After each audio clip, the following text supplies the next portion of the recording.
I've got something I just have to tell Mom. Emma hesitated for a moment, taking a breath.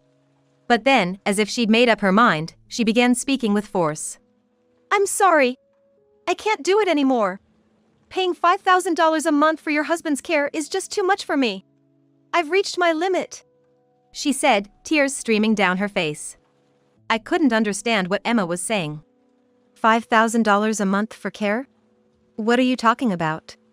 There's no need for care. My husband passed away 8 years ago. You know that, don't you? What? But Ryan said he needed the money for care. I didn't hear anything about your husband passing away. I'm so confused. Emma seemed truly unaware. I too couldn't fully grasp the situation, but the fact that my husband was gone was undeniable. I haven't heard anything about his passing. It's true. Emma pleaded desperately. I was sure she wasn't lying from her behavior so far, and I knew her well enough to know she wasn't the type to say such things. About 6 months ago, Ryan came to me saying he needed money for his father's care. He said he had received a lot of financial support from his parents during his student days and that it was his turn to give back. Hearing Emma's feeble voice, an anger like none I had felt before began to swell within me. I could easily imagine how much she had been struggling. I was certain that Ryan was lying. Given the situation, there was no doubt. I could overlook some things, but not telling his wife about his father's death and extorting money from her was unforgivable. I had to make Ryan realize his wrongdoings. Otherwise, I couldn't face my husband in heaven. With that determination, I approached Emma with a plan. Listen, let's gather evidence of Ryan's misdeeds together. We'll collect everything so he can't make any excuses, and then we'll confront him about it. My name is Sally. After graduating from nursing school, I started working at a public hospital in the city. The job was tough, but it's there that I met my husband. Initially, he came to the hospital as a patient. I was assigned as his nurse. As I nursed him, he would often talk to me. I was somewhat interested in him, so I engaged in these conversations. These chats during my tough job were a great source of enjoyment for me. And when he was finally discharged, he gave me his contact information. If you want, please get in touch. I didn't hesitate and contacted him right away. We then started dating officially. I later learned that he had fallen for me at first sight and was trying his hardest to get my attention. I found this incredibly endearing. Our relationship continued without any major fights. He was a very gentle person. And so, I married him. Our relationship remained good after marriage, and a few years later, our son Ryan was born. From that time, my husband's work became busier, and he was home less often. When the family was together, we would happily go out for meals or travel. A few more years passed, and Ryan went to college. The college was quite far, only reachable by plane. I felt anxious sending my son so far away, but reminded myself it was for his future. Ryan would come home during long vacations. He didn't seem much different, actually seemed brighter, so I felt reassured. But being a science major, his education was quite expensive. Ryan often asked me for money. Mom, I'm sorry, but I'm short this month. I need more money. Didn't I just send you some? What are you spending all this money on? It's for college stuff. All the books they ask us to buy are specialized and really expensive. And then there's equipment for research, materials, and so on. Ryan pleaded desperately. There's also living expenses. It's really tough, you know. I'm working a part-time job, but it's still not enough, he said in a near-crying voice. Hearing his voice made my heart tighten. I imagined how lonely Ryan must feel, living far from home. Our own life wasn't easy, but I thought I must help him no matter what. Okay, I'll send it within the week, don't worry. Thanks, Mom. Ryan sounded so happy when he heard my response.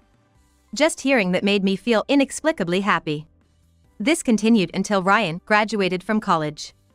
After graduation, he successfully got a job in a company in a city. I would have preferred him to come back home, but it couldn't be helped. The college was a distance that required a plane ride, but now it's reachable by train. It's closer, so that's good. But Ryan seems busier with work and hardly comes home anymore. Hey, Ryan. When are you coming home next? Let me know when you decide. Sorry, Mom. Work's so busy, I don't think I can make it. It's almost like I don't have days off. I can get called in by my boss unexpectedly, so I can't really come home. I see. It's tough, but it's good to work hard. Just don't overdo it. If you're feeling overwhelmed, make sure to talk to me. Yeah, I got it. Thanks. Ryan said and quickly hung up. His somewhat indifferent attitude hurt me. But I convinced myself it was inevitable. Ryan's a grown man now, and I probably shouldn't meddle too much. Trying to suppress my loneliness, I told myself this and refrained from calling him. I didn't want to disturb his work. For a while, we didn't contact each other. However, one day, Ryan called out of the blue. Hey, Mom, it's been a while. Everything is good? I'm fine. What's up? Well, I'm getting married. What? What do you mean? I met someone and we just clicked. We've decided to get married. I've already met her parents. We'll be coming home soon to introduce her to you. Okay, I'll be waiting. I said, hanging up. Ryan was finally getting married. Just thinking about it made my heart race. What kind of woman is she? Will I get to see my grandchildren? All sorts of thoughts raced through my mind. I happily marked the calendar for their visit. And finally, the day arrived. Ryan's girlfriend, Emma, was a quiet, beautiful, and kind-hearted woman. I liked her right away. She seemed perfect for Ryan. There was no reason to oppose their marriage, and things moved quickly. Ryan and Emma got married without a hitch. After the wedding, when Ryan was home, Emma helped me with my work. She seemed to think highly of me, and there were no mother-in-law and daughter-in-law issues. But as time passed, Ryan became busier and had less time to visit home. The phone calls became rarer, and now there were none. I felt lonely, but I guess young people prefer spending time with each other. Out of consideration for Ryan and his wife, I decided not to call unless it was an emergency. After that, our communication was minimal. Except for a call on my birthday, there was no interaction for a long time. But a year later, I suddenly received a call from Emma. "Hello, Sally. It's been a while," she said in a somber tone. I was concerned by her mood but didn't want to pry. Oh, Emma. Long time no see. Is Ryan doing well? Yes, he's fine. But there's something I have to tell you. What's the matter? Something happened? Emma hesitated for a moment. Then, as if making up her mind, began speaking forcefully. I'm sorry, I just can't do it anymore. Paying $5,000 a month for your husband's care is too much for me. I've reached my limit, she said, crying. I couldn't understand what Emma was saying. $5,000 a month for care? What are you talking about? Don't joke with me. But there's no need for care. My husband passed away 8 years ago. You know that, don't you? What? But Ryan said he needed money for care. I didn't hear anything about your husband passing away. What's going on? I'm so confused. Emma seemed genuinely unaware. I too couldn't fully grasp the situation. But the fact that my husband was gone was undeniable. Listen, Emma. My husband passed away 8 years ago. His chronic illness worsened, and indeed, he had required care before that. I said, trying not to upset Emma. I told Ryan how hard it was to take care of my husband. But I never asked for money. I can't believe it. I haven't heard anything about his passing. It's true. Emma insisted desperately. I was sure she wasn't lying from her behavior so far. I knew her well enough to know she wasn't the type to say such things. I recounted the time of my husband's death in as much detail as possible to Emma. When my husband was critically ill and it became dangerous, I contacted Ryan. He came home then. Emma gasped on the other end of the phone. She apparently didn't know that either. But, Emma, you didn't come back. I heard you were busy with an overseas business trip and couldn't make it back, I said, feeling a pang in my heart. But at that time, I was too preoccupied with my husband to think about Emma. Overseas business trip? I work in an office. I've never been on a business trip abroad, not even once. Emma exclaimed, surprised. Why would Ryan say such a thing? Where did all the caregiving money I've been paying go? Emma was clearly shaken on the phone. But after a while, she began to explain the situation. About 6 months ago, Ryan came to me saying he needed money for his father's care. He said he had received a lot of financial support from his parents during his student days and that it was his turn to give back. Hearing Emma's feeble voice, an anger like none I had felt before began to swell within me. So, at first, I willingly paid. But the amount kept increasing, and now it's $5,000 a month. She said with a deep sigh. I could easily imagine how much she had been struggling. Even so, I've been using my savings to make the payments, but honestly, I can't do it anymore. That's why I called you. Hearing her words, I was sure Ryan was lying. The situation was clear. I couldn't overlook it, not telling his wife about his father's death and extorting money from her. If this demand escalated, it could even lead to a serious incident. I had to make Ryan realize his wrongdoings. Otherwise, I couldn't face my husband in heaven. I decided and then proposed a plan to Emma. Emma, I believe you. It's clear Ryan is lying. Really? I was so foolish. I should have told you sooner. Then this wouldn't have happened. No, it's not your fault. But we can't just let this go. Listen, let's gather evidence of Ryan's misdeeds together. We'll collect everything so he can't make any excuses, and then we'll confront him about it. What should I do? Well, Emma, I'd like you to collect any evidence you can find at home. Maybe in his study? There should be receipts and documents. I'll hire a private investigator to look into Ryan's background. He's probably up to more than this. Okay. I'll be careful and gather the evidence. I'll also use social media to see if I can find any information about Ryan. I'll contact you if I find anything. She ended the call. Initially, she was shaken, but not anymore. She was determined to thoroughly search for evidence. I searched the net for a private investigator and immediately requested an investigation into Ryan. A few weeks later, I visited Ryan's house. I had asked Emma when Ryan would be off. Emma guided me into the living room. Ryan, unaware of anything, was relaxing there. He was surprised to see me. Mom, what are you doing here? You should have told me you were coming. Sorry for not informing you. I just needed to talk to you about something. All right. But I have something to do now. I'll hear the details from Emma. Ryan seemed to have sensed something. He suddenly stood up, agitated, and tried to leave. Sit down. I shouted at Ryan. He was startled and fumbled around. Emma, expressionless, went over to Ryan and made him sit on the sofa. Ryan looked back and forth between me and Emma, clearly disturbed. You see, Ryan, I got a call from Emma the other day. She said you've been making her pay $5,000 a month for caregiving. Ryan's expression twisted and he bit his lip, realizing his actions had been exposed. But that's strange, isn't it? Since Dad's no longer with us.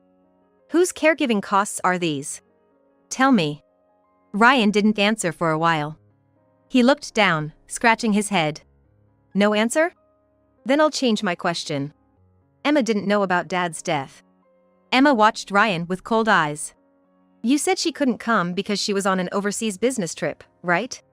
But Emma has never been on a business trip abroad, let alone any trip. What about that? Ryan still said nothing, looking down. Say something! I shouted louder than before, infuriated by Ryan's silence. Emma was also staring at Ryan sternly, lips tightly sealed. Ryan sighed heavily and rubbed his face with both hands. Listen, we already know you've been lying. We've gathered plenty of evidence, so keeping quiet now is pointless. I said, trying to reason with him. Confronting him aggressively wouldn't make him reflect. I wanted him to understand why his actions were wrong. Now, about the $5,000 you swindled from Emma. What did you use it for? Tell the truth. Ryan was silent for a while, but eventually, he began to speak weakly. I thought I'd use that money to start a business. My current job is tough, and I thought starting my own business would increase my income and allow me to work more freely. He mumbled. His eyes shifted left and right. I wanted to argue immediately, but decided to let him finish speaking. I know I did wrong to Emma and you. I was afraid to tell the truth because I thought I'd be opposed. I'm truly sorry. Ryan said and apologized. Good, you finally spoke up. Now, look at me. I said kindly. Ryan looked up, relieved, but then I dropped papers and photos in front of him. There were reports from the private investigator and documents Emma had found at home. Ryan's face turned pale at the sight. Looks like you've been in debt since college and even squandered money on nightclubs. You've been living quite lavishly, haven't you? And that's not all. You even made debts in my name. Emma added, pressing the documents against Ryan's face. Did you think $5,000 a month wasn't enough? Am I just a convenient ATM to you? Say something. Emma seemed to have reached her limit. Grabbing Ryan by the collar, shaking him. Remember, Ryan, I told you, we know all about your lies and have all the evidence. I said, stopping Emma and explaining again to Ryan. Ryan, now frightened by Emma's scolding, listened silently. We know how you've been spending your money, what your private life is like, everything. So trying to hide it now is useless. Ryan groaned softly, ruffling his hair. I didn't let that distract me and kept talking. We want to hear everything from you. Understand? So, tell us everything. Ryan finally seemed to give in, starting to talk while shedding tears. I'm sorry. I'm really sorry. It was all a lie. He confessed, tears falling to the floor. In college, I asked for money for study materials, but it was all for fun. I wasn't working. I spent all the money on shopping and hanging out with friends. I finally felt a bit relieved that Ryan was telling the truth. What did you do after you started working? After I started working, I went to nightclubs. I took a liking to one of the girls there. I had to pay a lot to get her attention, or she wouldn't even look my way. But you were clearly spending more than you were earning, right? How did you manage that? By the time I realized it, I couldn't borrow money under my own name anymore. But I had to pay off my debts. So I borrowed money using Emma's name. I secretly took her ID and processed it online. Emma seemed about to say something when she heard this.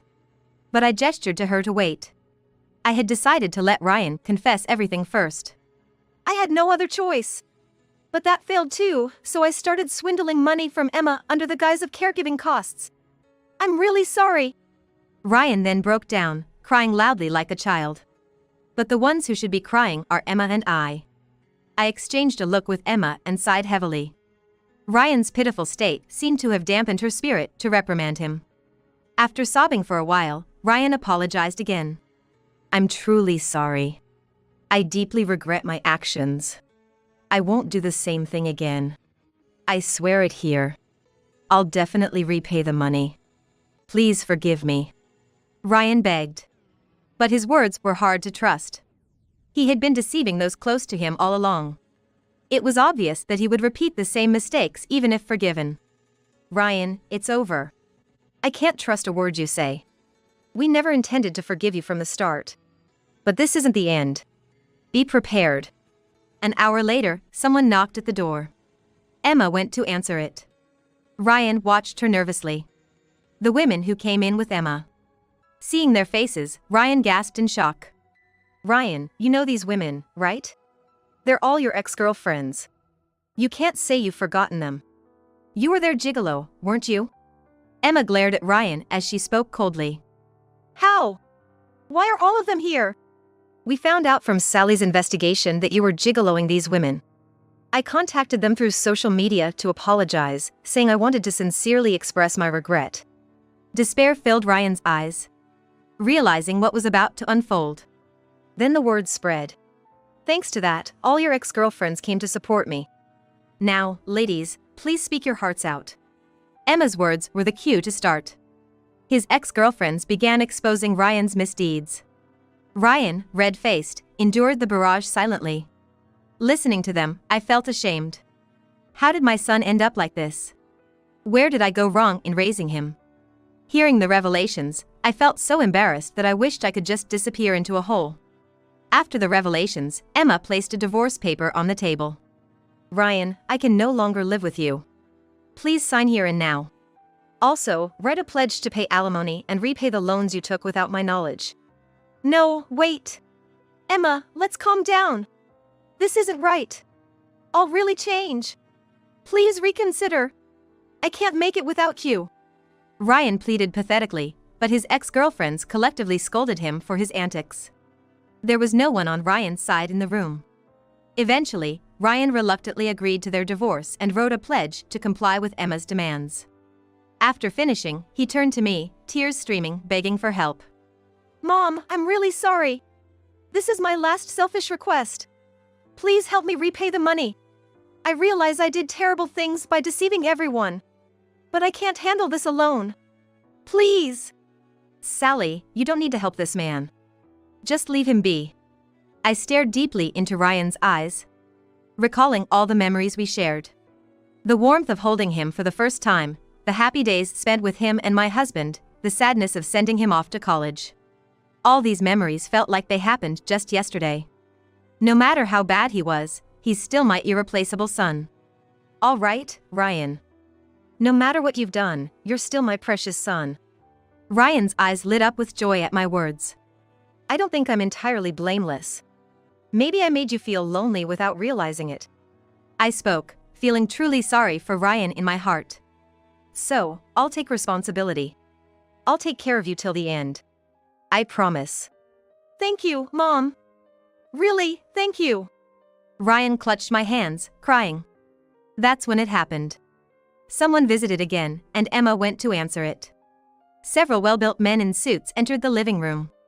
Hello, we're the ones you requested. Is this Ryan? One of the men asked in a deep voice. Yes, that's him. We're done talking, so you can take him now. Sure. The men replied shortly and lifted Ryan by his arms. Caught off guard, Ryan screamed and struggled, but he was no match for their strength. Mom, what's going on? Who are these guys? Hey, stop! Let me go! I do want to help you get back on your feet, Ryan. But I'm too old to handle it. So I consulted with a private investigator, and they recommended a good rehabilitation facility. I explained, pausing as my heart ached. Tears welled up in Ryan's eyes as he looked at me. I steeled myself and continued. You will be straightening out your rotten ways there. This is the last kindness I can offer you. This can't be happening. You can't do this. Let me go. Please, Emma, someone, help me. Ryan pleaded desperately, but Emma and his ex-girlfriends didn't move. They just watched him coldly. Don't worry. It's not a dangerous place. You'll just have your daily life and work managed while living there. If you're truly sorry, you'll listen, right? No, I don't want this. I swear. I'll really change, so please help me. Despite his struggles, Ryan was taken away. Only then did I allow myself to cry. I never wanted to do this. But the problem was too big. If I didn't act, Ryan would continue to bring misery to himself and others. I'm sorry, Ryan. I apologized from the bottom of my heart. Emma came over and comforted me. Her eyes were also filled with tears. With Ryan in the facility, all the problems were temporarily resolved. The debts he created were his to repay. He's been making monthly payments into Emma's account without fail. The amount was too large for a lump sum payment. So it will take a long time to settle. But it's a consequence of his own actions. The staff from the facility occasionally update me on Ryan. At first, he tried to escape whenever he had the chance. However, after being earnestly educated by the staff, he's now quietly living his daily life.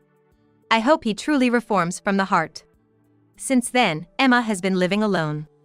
Thankfully, her salary is sufficient, so she's not struggling.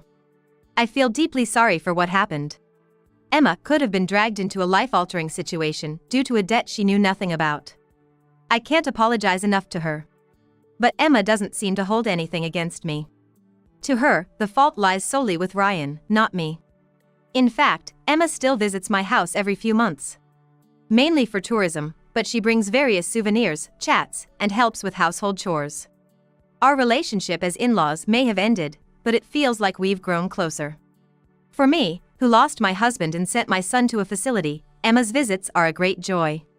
Now, I look forward to her visits as I live my life peacefully alone.